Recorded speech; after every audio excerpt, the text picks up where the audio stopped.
बरेच जण हल्ली काही उद्देशाने शिक्षणातून नोकरीतून रजा घेतात आणि त्याला सॅबॅटिकल लीव्ह असं गोंडस नाव आहे.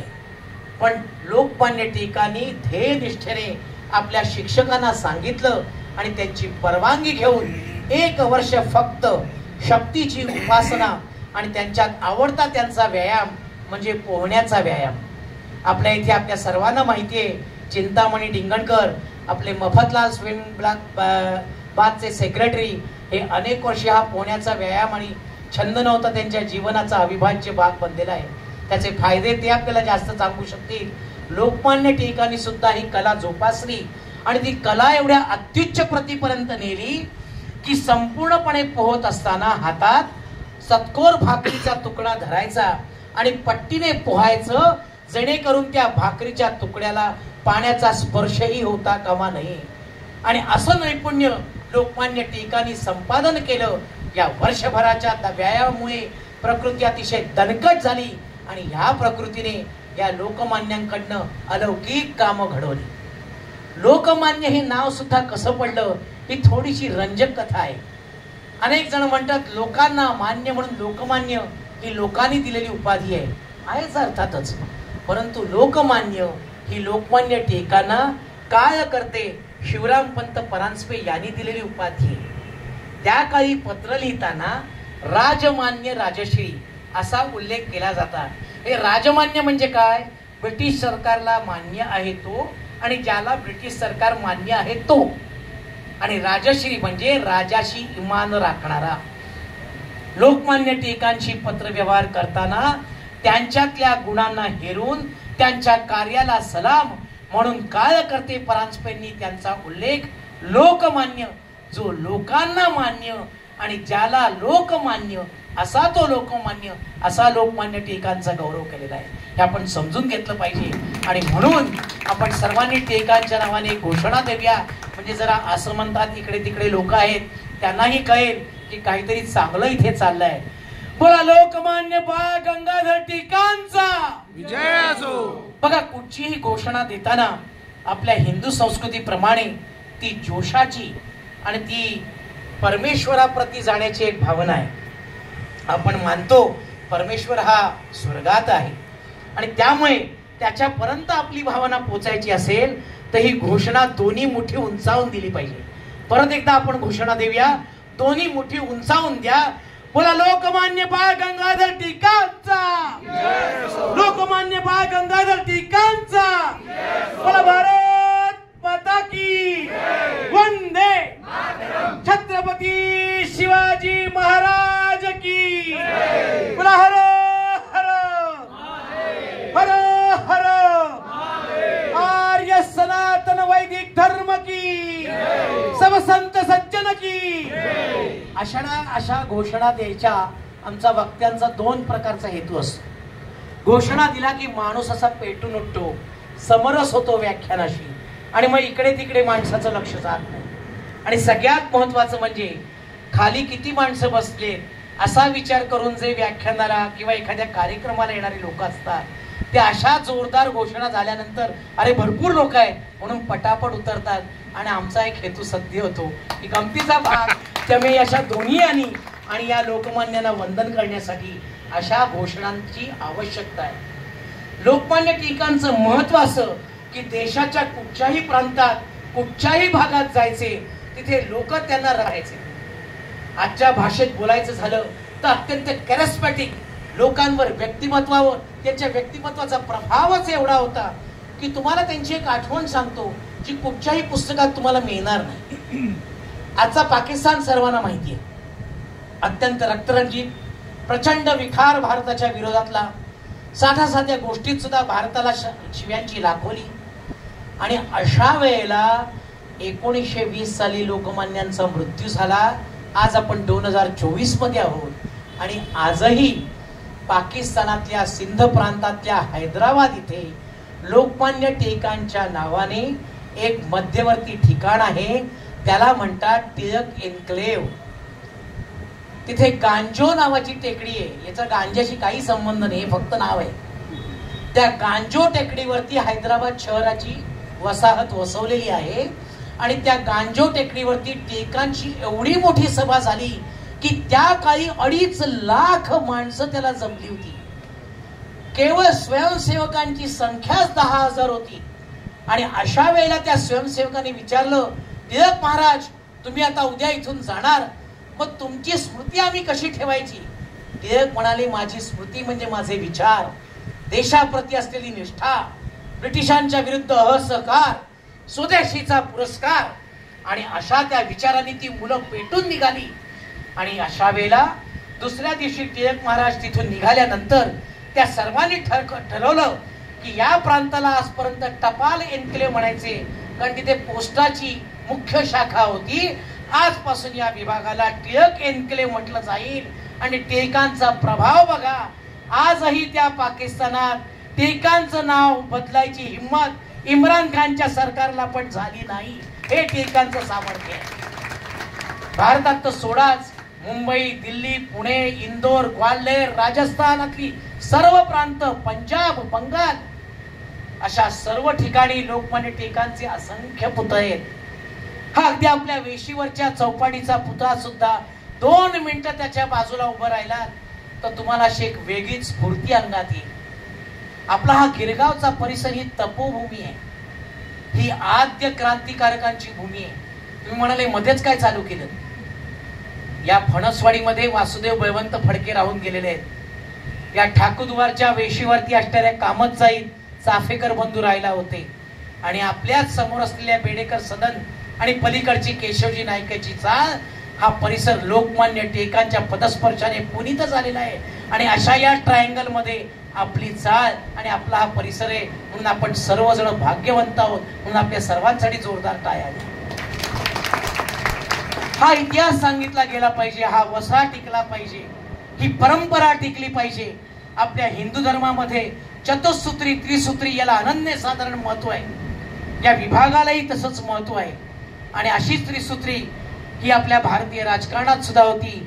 आपल्या सगळ्यांना माहिती असलेले लाल, बाल आणि पाल. आणि योगायोग बघा, लाल आणि म्हणजे बाल म्हणजे आपले बाळ गंगाधर टिळक, लाला लजपतराय आणि बिपिनचंद्र पाल. लाला लजपतराय आणि टिळकांमध्ये काही महिन्यांचं अंतर होतं. म्हणजे वयाच्या दृष्टिकोनातून सुद्धा दोघंही एकाच वयाचे होते. आणि या तिघांनी पंजाब, महाराष्ट्र आणि बंगाल संपूर्ण देशात जी वंगभंग चळवळ गेली, त्या चळवळीने टिळकांची चतुसूत्री अंगीकारली. काय होती ती? स्वदेश, स्वराज्य, बहिष्कार आणि सत्याग्रह. ही चतुसूत्री टिळकांनी राबवली. विदेशी मालाची होळी करणं हे टिळकांनी आपल्या देशाला सुचवलं. आणि विदेशी मालाच्या होळ्या सगळीकडे पेटल्या. टिळक किती चौकस आणि हुशार होते बघा. पुण्यात जेव्हा होळी पेटवली गेली, स्वातंत्र्यवीर सावरकरांनी त्याचं नेतृत्व केलेलं आहे. त्यावेळेला टिळकांनी सर्व कार्यकर्त्यांना सांगितलं, आजूबाजूच्या गवताच्या गंजा पण पेटवून टाका, नाहीतर त्या तशाच ठेवल्या तर ब्रिटिश सरकार पेटवेल आणि जनतेच्या सामुग्रीची हानी केली म्हणून तुमच्यावरती द्रोहाचे खटले रचून तुम्हाला तुरुंगात टाकेल. सामान्यातल्या सामान्य कार्यकर्त्याची काळजी घेणारा असा नेता आजकाल फार विरळाच. परंतु टिळकांच्या या विश्वासाला लोकांनी तितकीच साथ दिली आणि ही स्वातंत्र्याची चळवळ उभी राहिली. असं होत असताना पुण्यामध्ये मोठी प्लेगची साथ आली आणि ब्रिटिश सरकारच्या हातात मोठंच कोलीत मिळालं. माकडाच्या हाती शॅम्पेन असा तो भाग होता. ब्रिटिश सरकारने रँड नावाच्या अधिकाऱ्याला याच्यासाठी नेमलं. प्लेगची चौकशी करण्यासाठी एक कायदा करण्यात आला आणि रँडचे सैनिक पुण्याच्या घरादारातून घरातल्या माणसांना फरफडत बाहेर काढायचे. देवघरात तर देव बाहेर काढले जायचे. तुमच्या काखेमध्ये प्लेगची गाठ आहे की नाही हे तपासण्याच्या बहाण्याने अनेक आया बहिणींची अब्रू लुटण्यात आली. आणि असं असताना गप्प बसतील ते टिळक काय, सरकारचे डोके ठिकाणावर आहे काय, हा अग्रलेख त्यांनी टिळकांनी केसरीत लिहिला. परंतु पुढचा भाग सांगितला जात नाही आणि तो म्हणजे अशा नराधमांना त्यांच्याच भाषेत शासन करा असा संदेशही टिळकांनी केसरीतनं दिला होता. आणि त्याला अनुसरून 22 जून 1897 ला गणेश खिंडीतला गणपती पावला हा परवलीचा शब्द आणि आपल्या सगळ्यांना माहित असलेला गोंदिया आला रे आला आणि रँडचा वध चाफेकर बंधूंनी केला आणि ब्रिटिश सरकारला मोठा धक्का बसला. रँड बरोबर आयर्स नावाच्या अधिकाराचाही खून पडला आणि आता शेराला 1.25 शेर मिळाला. आपण जर का लोकांना त्रास दिला तो लोक उठून आपल्याला ठार मारतील आणि मुठभर 10,000 फौजेनिशी आपण या खंडप्राय देशावर राज्य करतोय ते राज्यही एका क्षणात उलथवलं जाईल अशी भीती ब्रिटिश सरकारला लागून राहिली. लोकमान्य टिळकांचं आयुष्य घडत असताना अनेक प्रकारच्या अंगाने ते घडत होतं. एक स्वातंत्र्य सेनानी म्हणून टिळकांची भाषणं सगळीकडे चालू असताना टिळकांवरती काही प्रमादही लागले. त्या प्रमादातल्या सगळ्यात मोठा भाग म्हणजे ताई महाराज प्रकरण. ताई महाराज प्रकरण म्हणजे टिळकांचे एक स्नेही होते बाबा महाराज पंडित. बाबा महाराज हे 1897 साली कॉलराच्या दुखण्याने अगदी मृत्यूशय्येवरती खेळले होते. त्यांची द्वितीय पत्नी म्हणजे या ताई महाराज. त्यावेळेला त्या गरोदर होत्या आणि बाबा महाराजांची अफाट इस्टेट होती. आपल्या मागे आपल्या इस्टेटीचं होणार काय ही साधारण माणसाला पडणारी काळजी बाबा महाराजांना पण पडली आणि त्यांनी टिळकांना अवतार धाडलं. टिळक हे अर्थातच कायद्याचे अभ्यासक आणि त्यामुळे टिळकांनी बाबा महाराजांना मृत्यूपत्र करण्याचा सल्ला दिला.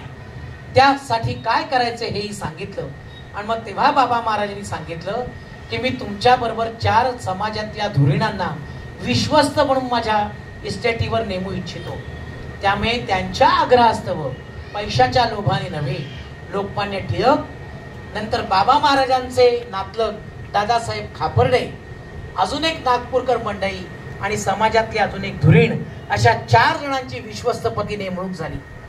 आणि त्याच्यानंतर असं ठरलं की जो आता ताई महाराजांना अपत्य होईल तो मुलगा झाला तर तो या इस्टेटीचा वारस असेल आणि दुर्दैवाने त्याच्या जीवाला काही झालं तर पंडित घराण्यातल्या वारसाला नेमण्यात यावं आणि त्याची निवड ट्रस्टी करतील.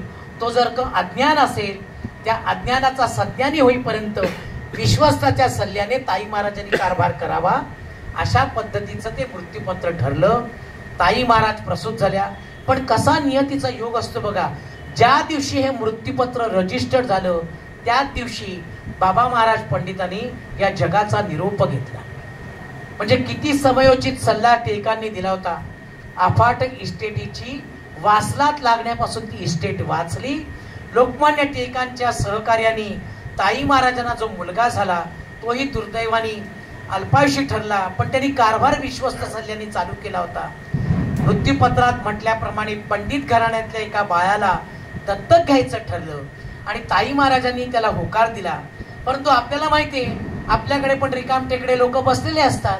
चांगल्या पडलेल्या कार्यात, लोकांच्या आयुष्यात फुकटचं नाक खुपसणं आणि नुसत्या कॉमेंट्स करणं, वेळ प्रसंगी नको ती भांडणं करणं, कोणाच्याही मागे लागणं, अशा टवाळक्या करणारे समाजात सर्वत्र आणि नेहमीच असतात. लोकमान्यांचेही काळी तसे होते. त्यांनी ताई महाराजांचे कान भरले, त्यांच्या घरात धुसफूस चालू केली आणि त्यांना सांगितलं काय मूर्खासारखं करताय. तो लहान मुलगा मोठा होईपर्यंत ही ट्रस्टी मंडळी त्याची बुद्धी फिरवतील आणि तुमच्या हाती भिकेचा करवंटा देतील. त्याच्यापेक्षा आपल्या कोल्हापूर प्रांतात पंडित घराण्यातला एक सुज्ञ म्हणजे बाळा महाराज आहे, त्याला तुम्ही दत्तक घ्या आणि तुम्हाला 30,000चे दागिने मिळतील. ही गोष्ट बघा कधीची. त्यावेळेचे 30,000 म्हणजे आताची काय किंमत होईल. इथे बँकेतली बरीच मंडळी आहेत ती आपल्याला जास्त चांगल्या पद्धतीने सांगू शकतील. झालं, ताई महाराजांचं डोकं फिरलं आणि त्यावेळेला लोकमान्य टिळकांनी निडरपणे जसा रामशास्त्री प्रभूंनी राघोबा विरुद्ध खटला चालवला तसा लोकमान्यांनी ताई महाराजांविरुद्ध खटला दाखल केला. पण पुण्याच्या कोर्टामध्ये लोकमान्य टिळक खटला हरले. एवढंच नव्हे तर खोटे पुरावे सादर केले असा आरोप ठेवून टिळकांनाच त्याच्यात 1.5 महिन्याची सक्त मजुरी आणि दंड बसला. याच्या विरुद्ध टिळक अपिलात गेले. मुंबईच्या उच्च न्यायालयात भारतीय न्यायाधीश असल्याने टिळकांच्या बाजूने योग्य प्रकारे न्यायनिवाडा केला गेला. परंतु त्याला सुद्धा मुंबई उच्च न्यायालयात आव्हान दिलं गेलं आणि तिथे टिळक परत हरले. तेव्हा टिळकांनी पुढच्या फोरमकडे अपील केलं आणि तेव्हा टिळक जिंकले. हा झाला दिवाणी खटल्याचा प्रवास. दिवाणी खटल्यात टिळक जिंकतायत म्हटल्यावरती ताई महाराजांनी अजून एक प्रकरण केलं आणि टिळकांवरती बलात्काराचा आरोप केला. ज्या बलात्काराच्या आरोपाखाली आता जसा पॉस्को कायदा आहे तेव्हा त्यावेळेला फौजदारी खटल्याची प्रोव्हिजन होती. टिळकांवरती फौजदारी खटला दाखल केला गेला, परंतु स्वतः अत्यंत उत्कृष्ट कायदे पंडित असल्याने टिळक त्यातनंही दोषमुक्त झाले आणि ज्याप्रमाणे सोनं आगीत टाकल्यानंतर तळपून परत एकदा उठतं, झळाळून उठतं, त्याप्रमाणे टिळकांचं व्यक्तिमत्व झळाळून उठलं आणि भारतभर परत एकदा टिळक नामाचा जयघोष सुरू झाला. टिळकांनी या कामात विपुल साहित्य निर्मिती सुद्धा केलेली आहे. ओरायन नावाचा त्यांचा ग्रंथ हा त्यांनी हेतुपुरस्सर इंग्रजीमध्ये रचला, जेणेकरून भारताची महत्ता ही संपूर्ण जगात पसरावी. केवढा हा दूरदृष्टी आणि दृष्टिकोन आहे. ओरायन इंग्रजीमध्ये त्याचा अभ्यास करताना त्यांच्या असं लक्षात आलं की मार्गशीर्ष महिन्यात वसंत ऋतू येतो. आज आपल्याकडे एक अनोखा योग आहे. वसंत ऋतूचं रिप्रेझेंटेशन म्हणजे वसंत ऋतूला प्रतिनिधित्व करणारे वसंत देवधर आहेत. मार्गशीर्ष पौषच्या हेमंत ऋतूतला मी आहे आणि आज माघ फाल्गुन शिशिर ऋतूतले शरदवर्तक पण इथे उपस्थित आहेत. असे 3 ऋतू इथे हजर आहेत आणि अशा या ऋतूंची गुंफट लोकमान्य टिळकांनी ओरायन मध्ये केली आणि असं दाखवलं की हिंदू कॅलेंडरची म्हणजे हिंदू पंचांगाची सुरुवात ही मार्गशीर्ष महिन्यानी होते आणि त्याच्यासाठी ऋग्वेदाच्या 7व्या खंडातील 76व्या ऋचेचा संदर्भ लोकमान्यांनी दिलाय. पण आम्हाला सांगणार कोण आहे? कारण सांगितलं तर लोकमान्यांची महत्ता वाढेल आणि मग नको त्या लोकांचं महत्व कमी होईल. लोकमान्यांनी ओरायन हा इंग्रजीत रचला आणि इंग्रजीत रचलेल्या या पुस्तकाची वाहवा सर्वत्र जगभर होऊ लागली. मग गप्प बसतील ती आमची मराठी माणसं कशी? आज आमच्या इथे ग्रंथालयाचे आमचे दोस्त प्रदीप ओगले ज्यांनी अनेक हजार पुस्तकं आमच्या ग्रंथालयातली वाचलेली आहेत असे उपस्थित आहेत. तर त्यांचेच पूर्वीचे वंशज ओगले म्हणून होते, त्यांनी या ओरायनचं मराठीत भाषांतर केलेलं आहे, म्हणून त्यांच्यासाठी एकदा जोरदार टाळ्या झाल्या पाहिजे. असे दुग्धाचार्य एक एक लोकमान्यांना साथीदार म्हणून मिळाले आणि ओरायनची महत्ता संपूर्ण जगभर पसरली. ओरायन नंतर 10 वर्षांनी अत्यंत विचारपूर्वक आणि 10-12 वर्ष अभ्यास केल्यानंतर आर्टिक होम ऑफ वेदास म्हणजे हिंदू धर्म किंवा आर्यांचं मूळ जे आर्यावर्त म्हणजे उत्तर ध्रुवावर आहे त्याचा शोध टिळकांनी या ग्रंथाद्वारे लावला. आणि त्यावेळेला त्या उत्तर ध्रुवाचं वर्णन करताना आपल्या सर्व पुराणांचा वापर करून 8 ते 10 महिने दिवस असणारा 4 महिने रात्र असणारा प्रदेश असा त्या उत्तर ध्रुवाचा रेफरन्स लोकमान्यांनी दिलेला आहे. अशा या 2 ग्रंथांची निर्मिती केल्यानंतर अर्थातच शंकराचार्यापासून ज्ञानेश्वरांपर्यंत गीतेची अनेक रूपांतरण होऊन जी भावार्थ दीपिका ज्याच्या अन्वये ज्ञानेश्वरांनी जगाच्या कल्याणासाठी पसायदान मागितलं अशा त्या भगवद्गीतेवरती मीमांसा करणारा आणि कर्मयोगाचं महत्व संपूर्ण विश्वाला समजावून सांगणारा गीता रहस्य नावाचा अत्यंत महत्वाचा ग्रंथ टिळकांनी रचला. आणि तो मराठीत रचला सर्वांना समजावं म्हणून. मंडालेच्या तुरुंगात याची निर्मिती झालेली आहे. लोकमान्य टिळकांचा प्रसार आणि प्रचार आणि महत्व एवढं वाढत गेलं की ब्रिटिश सरकार आता हैराण झालं होतं. काही करून यांना अडकवायचे असं ब्रिटिश सरकारने ठरवलं होतं आणि म्हणून खुदिराम बोस आणि प्रफुल्ल चाको यांच्या बॉम्ब स्फोटाच्या निमित्ताने लोकमान्य टिळकांना त्यात गोवण्यात आलं.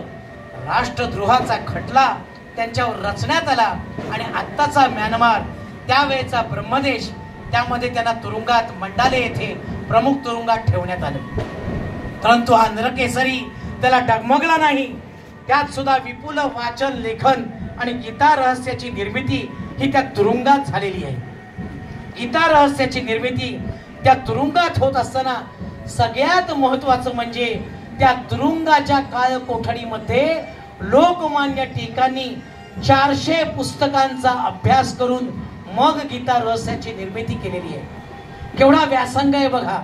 आणि ते करताना ते एवढे परमेश्वराप्रत गेले होते की अभ्यास करत असताना त्याची निर्मिती करत असताना छोटे छोटे पशु पक्षी त्या तादात्म्य रूपी बाळ गंगाधर टिळकांच्या मांडीवर येऊन बसत असत. त्यांच्या आजूबाजूला चिमण्या नाचत असत. इतकंच कशाला की तिकडचा तो त्यांचे कपडे धुणारा धोबी होता तोही म्हणता झाला की अहो या महात्म्याचे कपडे धुता धुता माझे गुडघ्यांचं दुखणं दूर पळालं. जणू काही त्यांच्याकडून धर्माची, देवाची आणि देशाची एक अनोखी सेवा परमेश्वर साक्षात गणपती बाप्पाच घडवून घेत होता.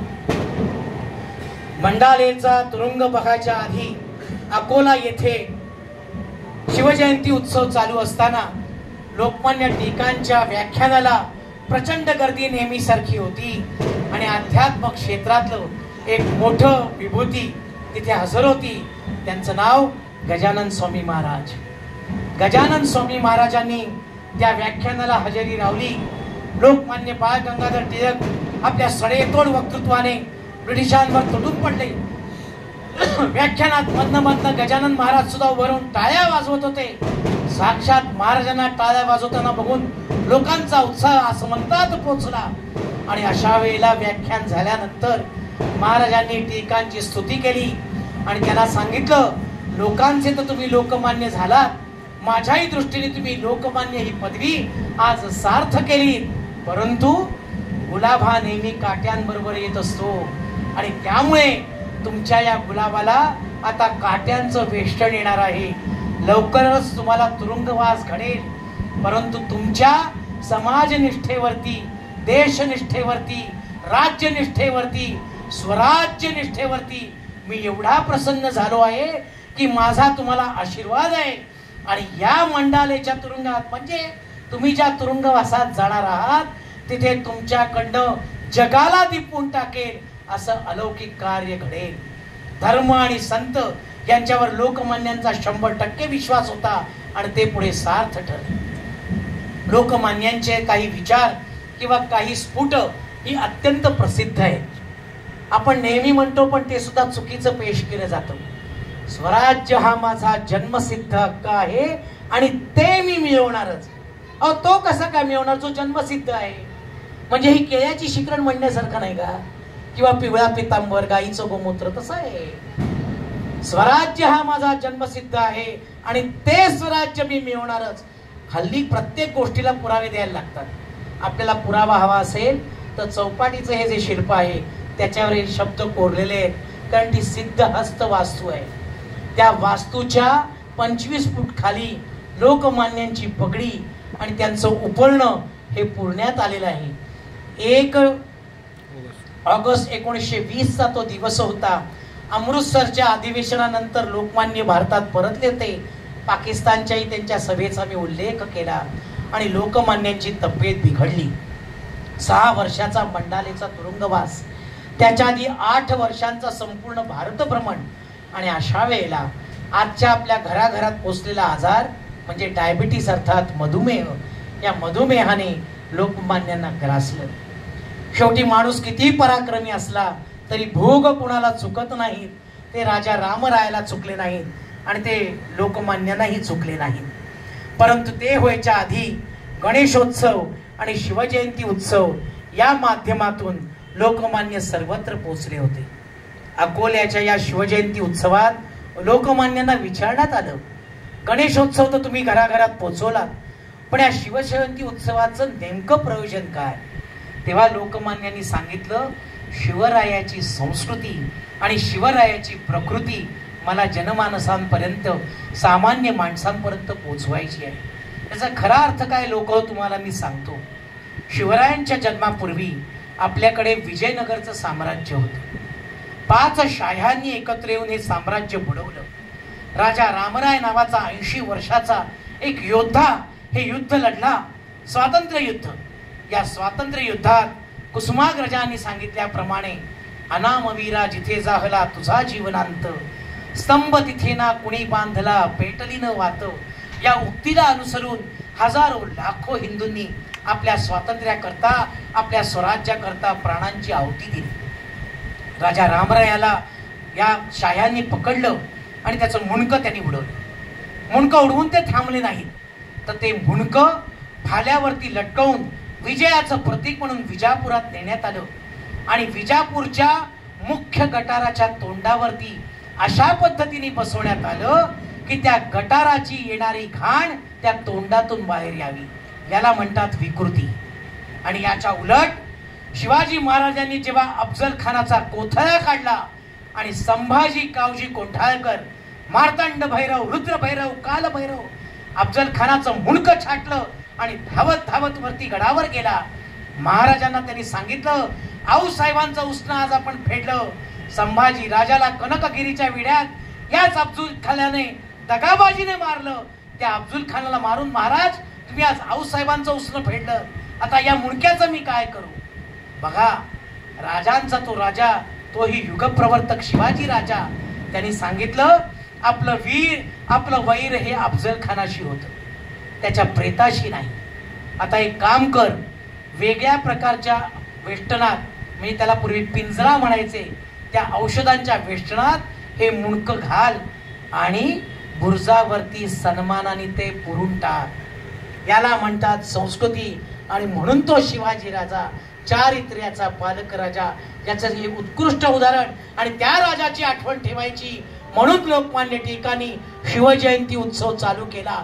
जोरदार टाळ्या त्या शिवरायांसाठी, ते शत्रूंचा सुद्धा आदर राखायचे, आणि त्या लोकमान्यांसाठी ज्यांनी ही महती ओळखली आणि सामान्य जनांपर्यंत पोहोचवली. लोकमान्यांचं शरीर खचलं होतं पण मन खचलं नव्हतं. आणि अशातच 1 ऑगस्ट 1920 ही तारीख आली. लोकमान्यांची तब्येत अत्यंत ढासळली होती. तुम्हाला मी मगाशीच सांगितलं, गिरगावची ही भूमी अत्यंत पुण्यभूमी. एकापेक्षा एक कलाकार, एकापेक्षा एक धडाडी कलावंत, आमचे भाऊ नेहमी मंदिरात म्हणतात धडाडी कलावंत, असे या गिरगाव विभागात. टिळकांची आजारपणामुळे वाचा गेली होती, त्यांना न्यूमोनियाने पण ग्रासलं होतं. आणि अशा वेळेला त्यांना आपल्या सहकाऱ्यांशी काही सल्ला मसलत करायची होती. हे इथेच आपलं मुंबई पोलीस कमिशनरचं जे ऑफिस आहे त्याच्या समोरच्या सरदार गृहात बाळ गंगाधर टिळकांना ठेवलं होतं. करायचं काय, टिळक तर बोलू शकत नव्हते. आणि अशा वेळेला आपल्या गिरगावात देशमुख लेन, तिथे आपल्या सोसायटीची सभा झाली. तिथेच वैद्य ऐनापुरे राहत असत. ते आयुर्वेदाच्या मुळ्या द्यायचे. म्हणजे आपल्याला जर का आठवत असेल तर तुम्हाला थेट रामायण काळात घेऊन जातो. तो सुषेण नावाचा वैद्य तेव्हा मुळ्या उघडून द्यायचा, ज्याला हनुमानाने उचलून आणला होता. तसे हे वैद्य ऐनापुरे आयुर्वेदातल्या त्या सगळ्या औषधांच्या मुळ्या उगाळून द्यायचे. त्यांना कोणीतरी ही बातमी पोहोचवली. ते म्हणाले, असं कसं, हा नरकेसरी शेवटपर्यंत चालता बोलता राहिला पाहिजे. आणि म्हणून त्वरित ते सरदार गृहात गेले. त्यांनी टिळकांची नाडी तपासली. अत्यंत उत्कृष्ट नाडी परीक्षण असल्याने त्यांनी टिळकांना मुळ्यांचं चाटण दिलं. आणि अहम आश्चर्यम, लोकमान्य टिळकांची वाचा परत आली आणि आनंदातिशयाने टिळकांचा ऊर भरून आला. त्यांना कळलं होतं की आपलं शेवटचे क्षण आहे. पण त्यात सुद्धा या नरकेसरींनी वैद्य ऐनापुरेंना प्राणाचार्य ही पदवी प्रदान केलेली आहे आणि त्यांचा सन्मान केलेला आहे. मृत्यूशय्येवर खेळलेल्या, शरपंजरी झालेल्या या महात्म्याचं महात्म्य असं की त्या क्षणाला सुद्धा जो आपल्यासाठी धावून आला त्याचं ऋण आपण फेडलं पाहिजे. ही आमची हिंदू संस्कृती आणि ती संस्कृती टिळकांनी जपलेली आहे. टिळकांचा शेवटचा क्षण जवळ आला आणि 1 ऑगस्ट 1920 रोजी रात्री 12:10 त्यांची प्राणज्योत हृदयविकाराच्या निमित्ताने मालवली. टिळक गेले. लाखोंचा जनसमुदाय मुंबईत आला. टिळकांना पुण्याला न्यायचं का असा विचार लोकांनी हाणून पडला. आणि सरतेशेवटी त्या महासागराच्या साक्षीने या जनसागराने निर्णय घेतला की तिथेच टिळकांचं देहावसान करायचं. संपूर्ण आयुष्यात कर्म करीत जा, कर्माचं फळाची अपेक्षा ठेवू नको. ज्या गीतेच्या महान तत्वाचा पुरस्कार ज्यांनी आपल्या संपूर्ण आयुष्यात केला.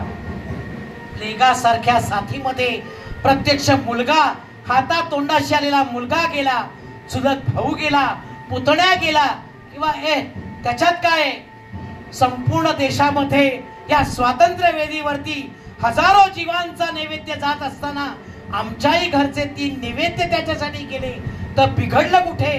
म्हणून कुठच्याही दिवसांची पर्वा न करता परत एकदा केसरी मराठ्याच्या कामात झुंपून घेणारा असा हा अलौकिक नेता आणि म्हणून तो युगप्रवर्तक.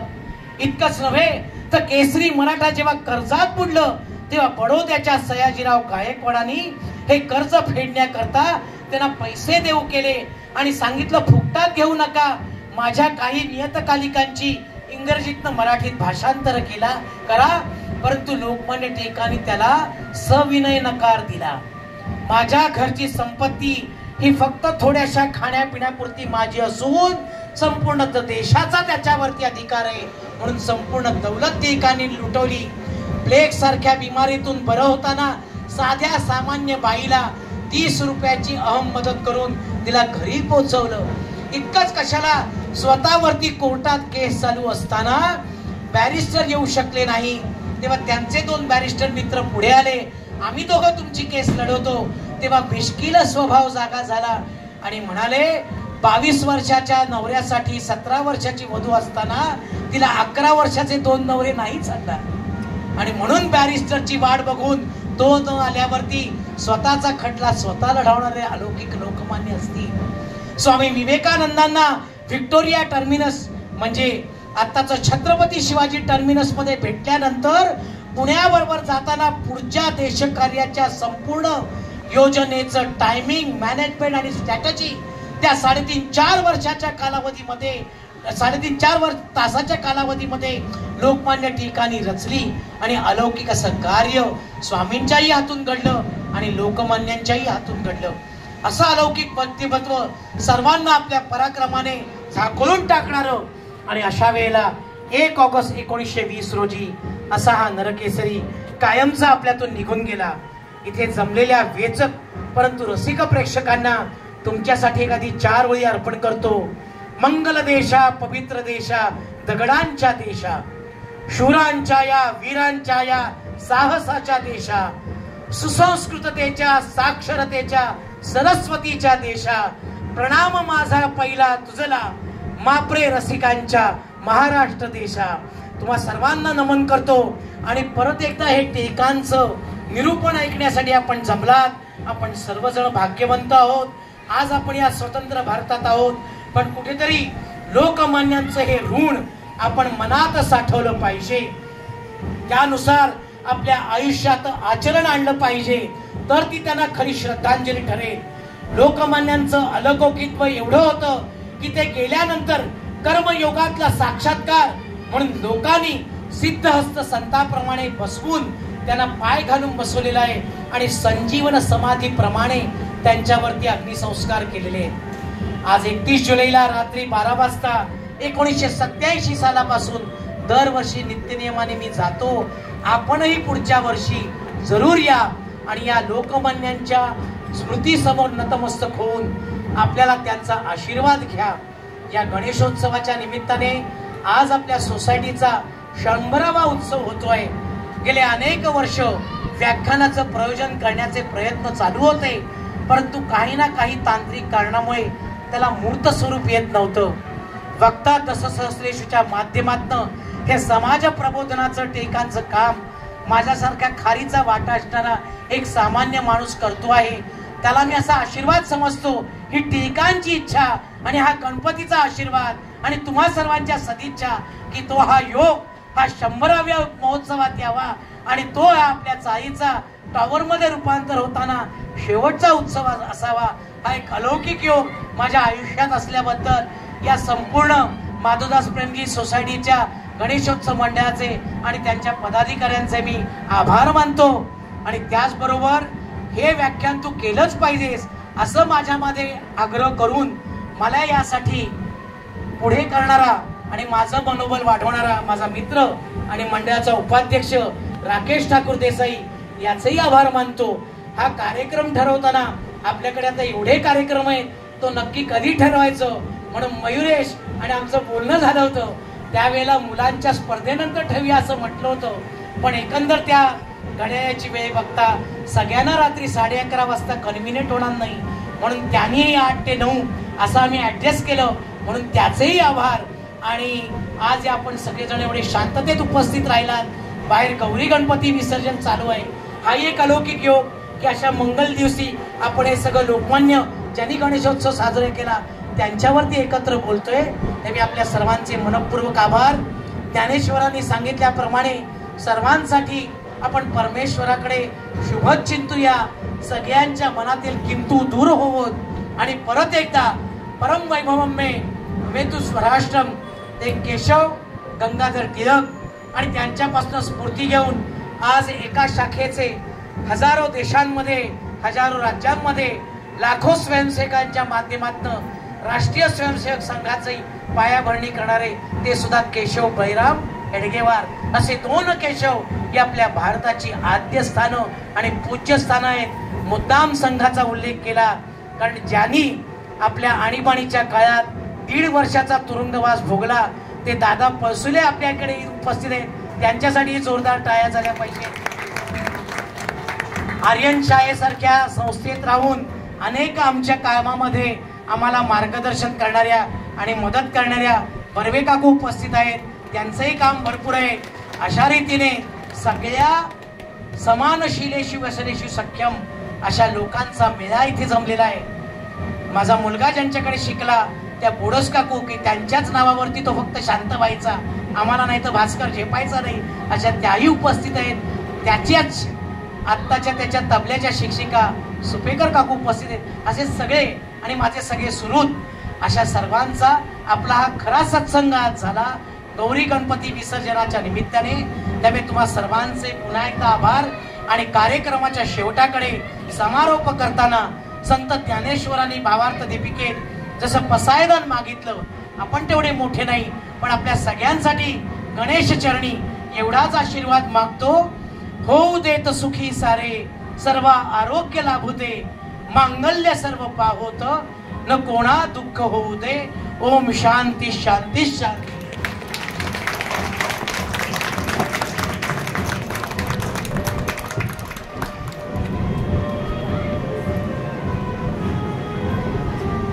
आत्ता आपल्या समोर श्री हेमंत जोशी यांनी गेल्या 1 तास वक्ता दशसहस्रेचो या कार्यक्रमाअंतर्गत लोकमान्य टिळक यांच्यावर चांगलं भाषण छान आपल्याला ऐकायला मिळालं आणि त्यांचे माहिती नसलेले विविध पैलू आपल्याला आज कळले. त्याबद्दल मी त्यांचा आभार मानतो, मंडळाच्या वतीने त्यांचा आभार मानतो. आणि आता एक 5च मिनिटात आरतीला सुरुवात होईल. आरती